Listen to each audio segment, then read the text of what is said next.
Are you saved? Many Christians out there saying that they are saved. I want to tell you that no one is saved yet.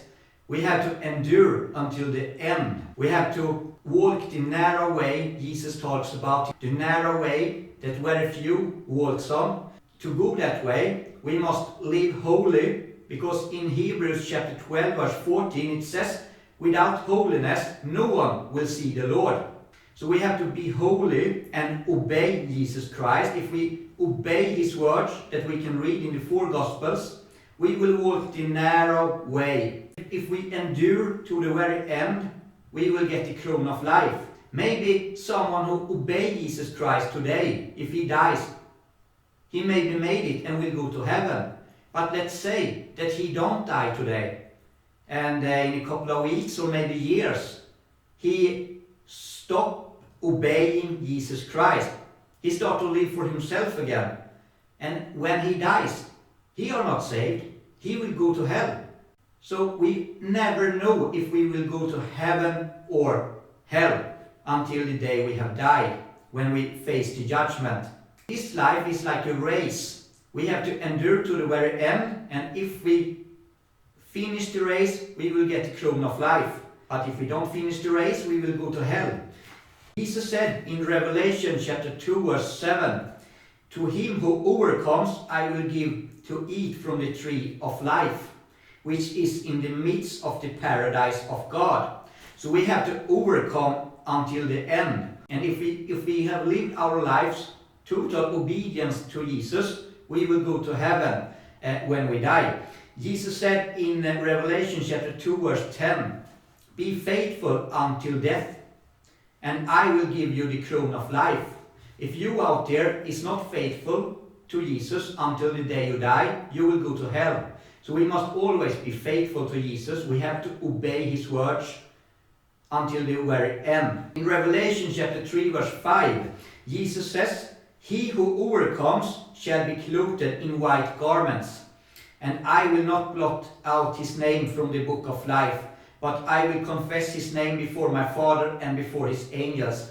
If you finish the race, if you go to heaven, then you are saved. But today, you are not saved. No one is saved yet. You out there who believes on one saved or always saved, that if we only believe in his name, we will go to heaven. Nothing can take away our salvation.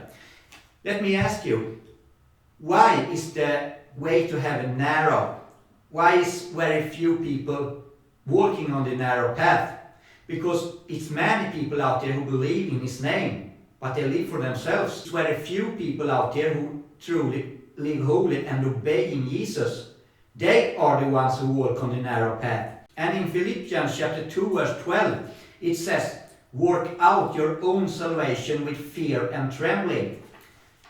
If it's enough to believe in his name, and then we are saved when we die, so why must we endure to the end? And why must we walk with fear and trembling? It's nothing to fear. If I know this, I am saved now, I can live how I want, because I'm saved, nothing can take away my salvation. I have nothing to fear, because I know I will go to heaven when I die. But that's not the truth. Maybe I will go to heaven if I die now, I don't know. But if I live in sin tomorrow, if I leave Jesus tomorrow, and if I die, I will go to hell. You people out there who live for the world and says that you have Jesus in your life, remember 1 John chapter 2 verse 15. It says that if we love the world, the love of the Father is not in us.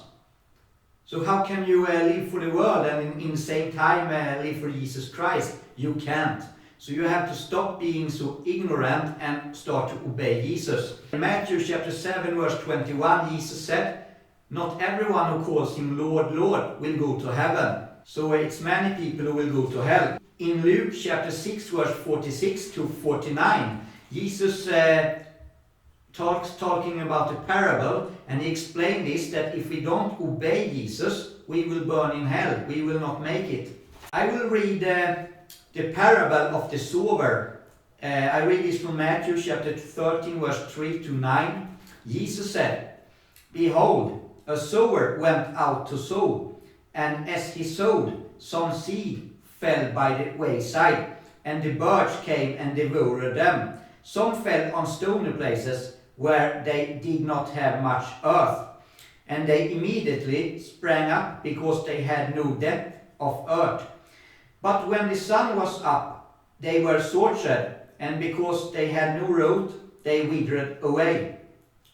And some fell among thorns, and the thorns sprang up and choked them. But others fell on good ground and yielded a crop, some 100-fold, some 60, some 30. He who has ears to hear, let him hear. In Matthew chapter 13, verse 19 to 23, Jesus explains the parable of the sower. He says, "When anyone hears the word of the kingdom and does not understand it, then the wicked one comes and snatches away what was sown in his heart. This is he who received seed by the wayside, but he who received the seed on stony places, this is he who hears the word and immediately receives it with joy.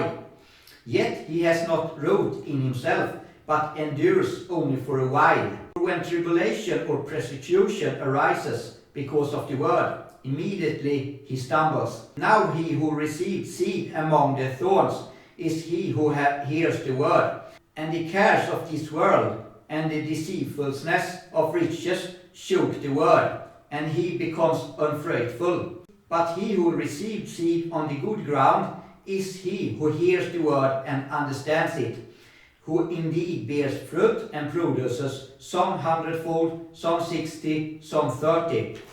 Here it says that some people, they hear the word and they start to live their life for Jesus Christ.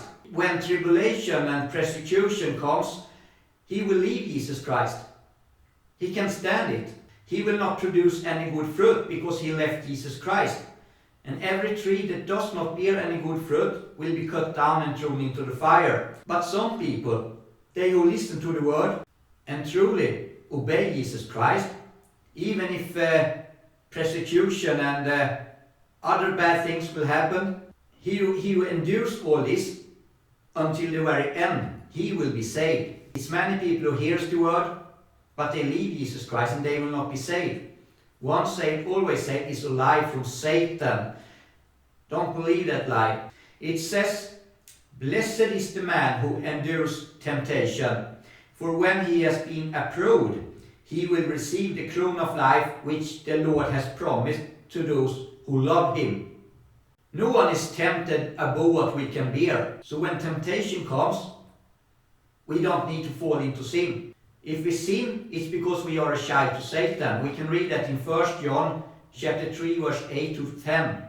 So don't go and sin, because if you do, you are a child to Satan. So pray to Jesus Christ that you will overcome everything that can happen to you. Walk the narrow road, be holy and obey Jesus until the end.